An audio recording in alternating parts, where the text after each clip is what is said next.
Well, hey everybody, this is Mark Wurst from thelibrarymagician.com coming to you with another tip on how to make sure your summer reading program is amazingly successful and loads of fun.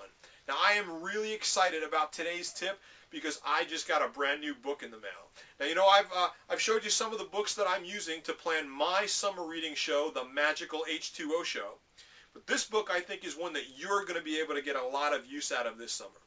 We've talked about libraries and their budget cuts and how over the last few years a lot of libraries have had to cut out the number of programs that they have over the course of the summer reading program. Now, I think this book will help you have more programs in your schedule and not spend any more money to have them. This book is called Just Add Water. All right, that's what it looks like. I picked this up from Amazon.com. It was only $7.95, and it's published by Children's Press of Scholastic.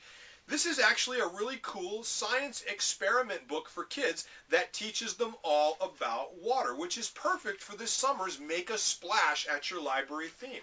I'll read you a couple of quick things that are in here from these experiments. The first one that caught my eye is called Meltdown. And it's learn how salt and sand stop you from slip sliding away on the ice.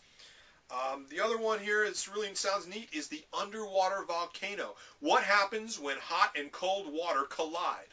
An underwater volcano will show you. And then, of course, my personal favorite, hair humidity. You know, when you got a lot of hair, you got to think about the humidity. This is, it says, make a hair hygrometer and learn the science behind those bad hair days. I'm definitely going to learn why I have bad hair days. But these are some really neat experiments. The book is fully illustrated. It's got lots of pictures in it. These experiments are easy to follow, easy to understand, and this is really cool too. They have a mess factor index between 1 and 5. So if you don't want to make a big mess, you can go with a 1 or a 2.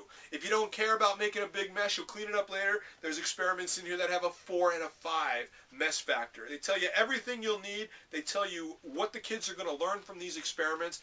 And I thought, you know, what a great way to have additional programs in your summer reading program, right? Get a number of copies of this book, invite the kids in, get a couple of your library teen volunteers, and pick out maybe 2 experiments from the book. That'll take an hour by the time you go through and you prep everything and you do everything and you teach them stuff, and then let them go take copies of the book home, and they can do this stuff at home with their families. I mean, you know, there's at least a dozen experiments in here. You could do probably 2 different hours of library summer fun with water. Anyway, that's my big tip of the day. I'm really excited. I'm looking forward to reading the rest of this and doing some experiments on my own. And I'll be looking forward to seeing you again when we're back with our next tip in our video series. For now, this is Mark Wurst from thelibrarymagician.com saying thanks for watching. Take care, everybody.